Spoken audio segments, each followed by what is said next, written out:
မင်္ဂလာပါခင်ဗျာကျွန်တော်ကတော့အထွေထွေယောဂကူးဆရာဝန်တယောက်ပါဒီနေ့မှာတော့ရေကြောအကြောင်းလေးပြောပြချင်ပါတယ်ဟုတ်ပါတယ်ရေကြောဆိုတာအလုံးနဲ့ရင်းနှီးပြီးသားယောဂတစ်ခုပါကလေးဘဝကတစ်ခါလောက်တော့ပေါ်ဖူးကြတာပဲလေဆိုပြီးပေါ်လေးသွေးတတ်ကြတယ်ဒါပေမဲ့အများတော့အဲ့ဒီလိုမဟုတ်ပါဘူးတကယ်တော့လူလိုင်းတိဗလက်ချင်းနေပေမဲ့အထင်မှားနေတတ်တဲ့တေးသေးကြကြတည်ထားတဲ့အချက်တီအများကြီးရှိပါတယ်အဲ့ဒါလေးတွေကိုဒီနေ့မှာတစ်ခုချင်းစီရှင်းပြပေးတော့မှာဖြစ်ပါတယ်ဟုတ်ပါတယ်အထူးသဖြင့်ကလေးတွေမှာအဖြစ်များပြီးမဲပေါ့နော်လူကြီးတွေအထူးသဖြင့်ကိုဝင်ဆောင်မိချင်းတွေမှာဖြစ်ပြီးဆိုရင်တော့နောက်ဆက်တွဲပြန်ထနာတွေကပို့ပြီးလို့ပြင်းထန်နိုင်ပါတယ်ဒါကြောင့်မို့လို့ဒီနေ့ဒီအဆောင်အရာကမိသားစုတိုင်းအတွက်အထူးသဖြင့်မိဘတွေအတွက်တိကိုတည်ထားတဲ့နေယုံကြည်စိတ်ချရတဲ့စေဘတ်ဆိုင်ရာအချက်လက်တွေဖြစ်မှာပါဗျာကဲဒါဆိုရင်ဒီနေ့ပါတယ်ပြောကြမလဲဆိုတာလေးကိုအရင်ကြည့်လိုက်ရအောင်ပထမဆုံးအနေနဲ့ရေကြောက်ဆလာပါလဲပေါ့ပြီးရင်သူရဲ့လက္ခဏာတွေဘလို့ဆင်ဖြစ်လာလဲဆိုတာကိုပြောမယ်အိမ်နောက်မှာတော့ဖြစ်လာနိုင်တဲ့နောက်ဆက်တွဲဆူကျိုးတွေပြီးတော့ကုသနေနဲ့ကာကွယ်နည်းတွေပေါ့နောက်ဆုံးဒါတော်တော်လေးအရေးကြီးပါတယ်ကိုဝန်ဆောင်ချီနေရေကြောက်ရောက်ခအကြောင်းကိုအသေးစိတ်ဆွေးနွေးသွားမှာဖြစ်ပါတယ်ဟုတ်ပြီဒါဆိုရင်ပထမဆုံးအပိုင်းအနေနဲ့ရေကြောက်ဆိုတာဘာလဲသူ့ရဲ့ virus အကြောင်းနားလည်အောင်အရင်ဆုံးလေးလာကြည့်ကြရအောင်ပါရေကြောက်ကိုဆေးပညာအရတော့ varicella လို့ခေါ်ပါတယ်သူက varicella zoster virus အတူကောက် VZV ကြောင့်ထတဲ့ကူးစက်ရောဂါတစ်ခုပါဒီ virus ကပါအမျိုးအစားလဲဆိုတော့ရေယုံ virus အုပ်စုဝင်ဖြစ်ပါတယ်အဓိကကတော့သူကအရန်ကိုကူးစက်မြန်တယ်ဘလို့ကူးလဲဆိုရင်နှာချင်းချောင်းဆိုးလိုက်တဲ့အခါထွက်လာတဲ့အမုံအမားတွေကနေတဆင့်လေတွေကနေကူးနိုင်တယ်နောက်တစ်မျိုးကတော့ရေကြောက်အဖုအပိန်ကြီးကိုတိုက်ရိုက်သွားထိတွေ့မိရင်လည်းကူးစက်နိုင်ပါတယ်တကယ်ကိုကူးစက်နှုန်းမြန်တဲ့ယောဂတစ်ခုပါကဲ virus အကြောင်းသိပြီဆိုတော့နောက်တစ်ဆင့်အနေနဲ့ဒီယောဂဖြစ်ရင်ဘလို့လက္ခဏာတွေပြမလဲအစကနေအဆုံးဘလို့ဆင်းပြောင်းလဲသွားလဲဆိုတာကိုကြည့်ရိုက်ကြရအောင်ပါဒီယောဂရဲ့ခရီးကဘလို့စလဲဆိုတော့ပထမဆုံး virus ပိုးနဲ့ထွေးမိပြီစပါစို့အဲ့ဒီနေ့ကစပြီး10ရက်ကနေ21ရက်လောက်အထိကယောဂပြိုးချင်းလို့ခေါ်ပါတယ်အဲ့ဒီအချိန်မှာခဏကိုထမှတော့ virus တွေကပွားနေပြီဒါပေမဲ့အပင်ပန်းမှာဘာလက္ခဏာမှမပြသေးဘူးဆိုတော့ကိုမယောဂရှိနေမှတော့မသိသေးဘူးပေါ့အဲ့ဒီအချိန်ကာလကြော်သွားပြီဆိုရင်တော့ဖျားတာတော့နေလို့ထိုင်လို့မကောင်းတာတော့ခေါင်းကိုက်တာတော့စဖွတ်လာတတ်တယ်အဲ့လိုဖြစ်ပြီးနောက်တစ်ရက်နေ့ရက်လောက်နေရင်တော့အလုံးတည်းရဲ့အနီဖူလေးတွေစထွက်လာပါပြီဟုတ်ကဲ့ဒါကတော့ရေကြောက်ရဲ့အထင်ရှားဆုံးလက္ခဏာဖြစ်တဲ့အဖုအပိန်တွေပါပဲဒီပုံမှာမြင်ရတဲ့အတိုင်းပေါ့အရေးကြီးတဲ့အချက်တစ်ခုကပါလဲဆိုတော့ဒီအဖုတွေကတကူလုံးမှာတပြိုင်နက်တည်းပေါင်လာတာမျိုးမဟုတ်ပါဘူးတတုတ်ပြီးတတုတ်ထွက်တာပါဆိုတော့ဒီနေ့နည်းနည်းထွက်မယ်နောက်နေ့နည်းနည်းထပ်ထွက်မယ်ဒီလိုမျိုးရက်အတော်ကြာစက်တိုက်ထွက်နေတတ်ပါတယ်အဲ့ဒီထွက်လာတဲ့အဖုတစ်ဖုချင်းစီမှာတောင်သူ့ရဲ့ပြောင်းလဲမှုအဆင့်၄ဆင့်ရှိပါတယ်ပထမဆုံးအရေးပြောင်းပေါ်မှာအနီးကွက်လေးတွေစဖြစ်မယ်ပြီးရင်အဲ့ဒီအနီးကွက်လေးတွေကအဖုလေးတွေဖြစ်လာမယ်အဲ့ဒီကနေမှအရေးကြီးဖြူလေးတွေအဖြစ်ကိုပြောင်းသွားပြီးတော့နောက်ဆုံးအဆင့်မှာတော့အဲ့ဒီအရေးကြီးဖြူလေးကခြောက်ပြီးအနာဖေးတက်သွားပါတယ်ခုနကပြောသလိုပဲအဖုတွေကတတုပ်ပြီးတတုပ်ထွက်တာဆိုတော့လူနာတယောက်ရဲ့ခန္ဓာကိုယ်ပေါ်မှာအနီးကွက်အဖုအရေးကြီးဖြူအနာဖေးဆိုတဲ့ဒီအဆင့်အားလုံးကိုတစ်ချိန်တည်းမှာရောပြီးတွေ့နေရတတ်ပါတယ်ဒီရောဂါရဲ့အဓိကလက္ခဏာကတော့အဲ့အဖူဖင်းတင်တဲ့အတူအယောင်အောင်ရားရန်တာပါပဲ pruritus လို့ခေါ်တယ်ကလေးတွေအတွက်ဆိုတော်တော်လေးနေရခတ်ပါ යි ဒါပေမဲ့အားလုံးကိုအထူးသတိထားစေခြင်းနဲ့အရေးကြီးဆုံးအချက်ကတော့ရောဂါကူးစက်နိုင်တဲ့အချိန်မှာလူတစ်ယောက်ကအဖူတွေမထွက်ခင်တရက်နှစ်ရက်အလိုကတည်းကတခြားသူကိုယောဂါစကူးစက်နိုင်နေပါပြီပြီးတော့အဖူအားလုံး6ပြီးအနာဖေးမတမချင်းကူးစက်နိုင်စွမ်းကရှိနေနှုံးပါပဲဒါကြောင့်မို့လို့ရေကြောက်ပေါက်နေတဲ့သူကိုတိတန့်ခွဲထားဖို့ကအရန်ကိုအရေးကြီးပါတယ်ကဲအခုထိကတော့ယောဂရဲ့ပုံမှန်လက္ခဏာတွေကြောင့်ပြောခဲ့တာပေါ့အခုပြောမယ့်အပိုင်းကတော့ဒီယောဂအနေဖြစ်လာနိုင်တဲ့ပို့ပြီးတော့စူးရင်ရတယ်နောက်ဆက်တွဲပြောသနာတွေကြောင့်ဖြစ်ပါတယ်ပုံမှန်အားဖြင့်တော့ရေကြော့ကကလေးတွေမှာဆိုရင်တိတ်မပြင်းထန်ပါဘူးဒါပေမဲ့လူကြီးတွေမှာဆင်ရင်တော့ပိုပြီးဆိုးနိုင်ပါတယ်ဖြစ်တတ်တဲ့နောက်ဆက်တွဲပြဿနာတွေကလည်းအများကြီးရှိပါတယ်ဥပမာရာလုတ်ကုတ်ရင်းနဲ့အနာတဲ့ကဘက်တီးရီးယားပိုထပ်ဝင်တာမျိုးတွေအဆုတ်ရောင်တာမျိုးတွေဒါတွေကလူကြီးတွေမှာပိုဖြစ်များပါတယ်အဲ့ဒီထက်ပိုဆိုတာကဦးနောက်ရောင်တာလိုမျိုးအာယုံကြောဆိုင်ရာပြဿနာတွေအထိဖြစ်နိုင်ပါတယ်ပြီးတော့ဒါကရန်အေးကြီးတော့အထူးမှချင်တာပါခလီးတွေကိုရေကြောပေါက်နေချိန်မှာ aspirin ဆေးလုံးဝမတိုင်မိပါစေနဲ့ဘာလို့လဲဆိုတော့ Ray's syndrome ဆိုတဲ့ဦးနှောက်နဲ့အထည်ကိုဆွဆိုးရွားဝါထိခိုက်စေတဲ့ယောဂဖြစ်သွားနိုင်လို့ပ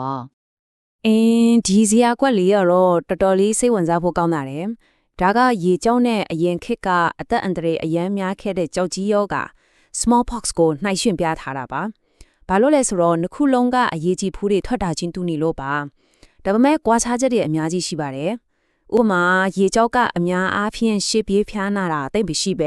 အဖူတွေကကိုလုံးကနေစထွက်တယ်ပြီးတော့အဖူတွေကအဆင့်အမျိုးမျိုးရောနေတယ်ကြောက်ကြီးကတော့ပြောင်းပြန်ပဲရှေ့ပြေးဖျားနာတာပြင်းထန်တယ်အဖူတွေကမျက်နှာနဲ့ခြေလက်တွေကစထွက်ပြီးအဖူအလုံးကလည်းအဆင့်တူတူပဲဖြစ်နေတတ်ပါတယ် ဟုတ်ပြီယောဂကြောင့်သူ့ရဲ့နောက်ဆက်တွဲဆိုးကျိုးရဲ့အကြောင်းသိတော်ပြီဆိုတော့အရေးကြီးဆုံးအပိုင်းဖြစ်တဲ့သူ့ကိုဘယ်လိုကူတောင်းမလဲပြီးတော့မဖြစ်ခင်ဘယ်လိုကြိုတင်ကောက်ကမလဲဆိုတဲ့အပိုင်းကိုဆက်ပြီးဆွေးနွေးကြရအောင်ပါကူတောင်းမှုအပိုင်းမှာတော့အဓိကအဖြစ်နှစ်ပိုင်းခွဲကြည့်လို့ရပါတယ်တစ်ပိုင်းကအိမ်မှာပဲလုပ်လို့ရတဲ့တတ်တာအောင်ပြုစုဆောင်ရှောက်မှုတွေပေါ့နောက်တစ်ပိုင်းကတော့ဆရာဝန်နဲ့ပြပြီးဆေးဝါးနဲ့ကုသတာမျိုးမှာအိမ်မှာဆိုရင်တော့အဓိကကောင်းကောင်းအနားယူဖို့ရေတို့တစ်တိဖြောရေတို့လိုအရေးများများတောက်ဖို့ပါပဲအဖျားရှိရင်တော့ပါရာစီတမောတောက်လို့ရပါတယ်အရာတက်ထောင်ကယ်လမိုင်လိုရှင်လိုမျိုးအေးတဲ့လိန်းဆေးတွေလိမ့်ပေးလို့ရပါတယ်။ဆေးပဆိုင်ရာကုသမှုအပိုင်းမှာတော့အစစ်ကလိုဘယ်လိုမျိုး violet သက်ဆေးတွေသုံးပါတယ်။ဒါပေမဲ့ဒီဆေးကအဖို့စစ်ထွက်ပြီး24နာရီကနေ48နာရီတွင်စားတော့မှကြည့်အောင်မှုရှိတာပါ။ပြီးတော့လူတိုင်းကိုပေးလိမ့်မရှိပါဘူး။အဓိကတော့လူကြီးတွေကိုခါအားကျနေတဲ့သူတွေဒါမှမဟုတ်ယောဂလက္ခဏာအရင်ပြင်းထန်တဲ့သူတွေကိုပဲဆရာဝန်ကညွှန်ကြားလေးရှိပါတယ်။တကယ်တော့အကောင်းဆုံးနည်းလမ်းကတော့ယောဂဖြစ်ပြီးမှကုသတာထက်မဖြစ်အောင်ကာကွယ်တာပါပဲ။ဟုတ်ပါတယ်။ရေကြောက်အထက်အရန်ကိုထိရောက်တဲ့ကာကွယ်ဆေးရှိပါတယ်။ဒီကာကွယ်ဆေးကို2ကြိမ်အပြည့်အဝထိုးထားမယ်ဆိုရင်ယောဂဖြစ်ပွားမှုကို90%ကျော်အထိကာကွယ်ပေးနိုင်ပါတယ်။ကံမကောင်းလို့ယောဂဖြစ်ခဲ့ရင်တောင်မှလက္ခဏာတွေကအများကြီးတက်တာစေပါတယ်။ဒါကြောင့်ကာကွယ်ဆေးထိုးတာကအကောင်းဆုံးနဲ့အထီရောက်ဆုံးနည်းလမ်းပါပဲ။ ကဲအခုရောက်လာတဲ့အပိုင်းကတော့တကယ်ကိုအရေးကြီးပါတယ်အထူးတစ်ဖက်မိဘလောင်းတွေအထက်စိုးရင်ပူပန်မှုတွေဖြစ်စေတဲ့အကြောင်းအရာပါဒါကတော့ကိုဝန်ဆောင်ချိန်မှာရေကြောက်ဖြစ်ရင်ဘလို့အခြေအနေတွေရှိနိုင်လဲဆိုတာပါပဲ ဒီကိန်းကနန်းကိုကြည့်လိုက်ပါကိုဝင်ဆောင်ရမျိုးသမီးအယောက်တစ်ထောင်မှာ3ယောက်နှုန်းလောက်ပဲရေချောက်ဖြစ်တဲ့လို့ခန့်မှန်းထားတာပါဆိုတော့အဖြစ်တော့တော်တော်နဲတယ်လို့ပြောလို့ရပါတယ်ဒါပေမဲ့အဖြစ်နဲပေမဲ့ဖြစ်လာခဲ့ရင်တော့ဖြစ်လာနိုင်တဲ့အန်ဒရယ်ကမသိပါဘူးတော်တော်လေးကိုတိတာထင်ရှားတဲ့စိုးကျိုးတွေရှိနေတာမို့လို့တိတိကျကျဂယူးဆိုင်ဖို့လိုအပ်ပါတယ် ကိုဝန်ဆောင်ချိန်မှာရေကြောက်ဖြစ်ရင်အန်ဒရယ်က3ပိုင်းရှိပါတယ်ပထမဆုံးကမိခင်အတွက်ပါကိုဝန်ဆောင်မဟုတ်တဲ့သူတွေထက်အဆုတ်ရောင်ယောဂပိုပြီးပြင်းထန်နိုင်ပါတယ်ဒုတိယကတော့တန်တေသားလေးအတွက်ပါအထူးသဖြင့်ကိုဝင်28ပတ်မတိုင်ခင်မှာမိခင်ကရေကြောက်ဖြစ်ခဲ့ရင်ခလေးမှာ fetal varicella syndrome ဆိုတာဖြစ်နိုင်ပါတယ်ဒါကဘာလဲဆိုတော့မွေးရပါချူရင်းချက်တွေပါဥပမာအရေးပြားမှာအမာရွက်အကြီးကြီးတွေပါလာတာခြေတွေလက်တွေကောင်းကောင်းမဖွင့်ဖြိုးတာမျက်စိတို့ဦးနှောက်တို့မှာပြဿနာတွေပါလာတာမျိုးပေါ့တတိယချက်ကတော့မွေးခင်းစားကလေးအတွက်ပါမွေးခါနီရပိုင်းအလုံးမှာမိခင်ကယောဂဖြစ်ရင်မွေးလာတဲ့ကလေးမှာပြင်းထန်တဲ့ရေကြောယောဂကုသခံရနိုင်ပါတယ် ဒါကြောင့်မို့လို့အကယ်၍ကိုဝင်ဆောင်နေချိန်မှာရေကြောက်ဖြစ်နေတဲ့ဘူးနဲ့ထိတွေ့မိတယ်လို့တန်တရားရှိရင်အထူးသဖြင့်ကိုယ်တိုင်ကငယ်ငယ်ကရေကြောက်မဖြစ်ဘူးဆိုရင်လုံးဝအချိန်မဆွဲပါနဲ့ဆရာဝန်ဒါမှမဟုတ်သားဖွားဆရာမနဲ့ချက်ချင်းတိုင်ပင်ရမှာမယ်ဆရာဝန်တွေကဘာလုပ်မလဲဆိုတော့ VCV ကိုခန့်အားရှိမရှိကိုတွဲရင်စစ်ပါလိမ့်မယ်အကယ်၍ကိုခန့်အားမရှိဘူးဆိုရင်တော့ယောဂပိုးနဲ့ထိတွေ့ပြီးနောက်ပိုင်းမှာယောဂမဖြစ်အောင်ကြိုတင်ကုသတဲ့အမေနဲ့ virus သက်စေတွေပေးနိုင်ပါတယ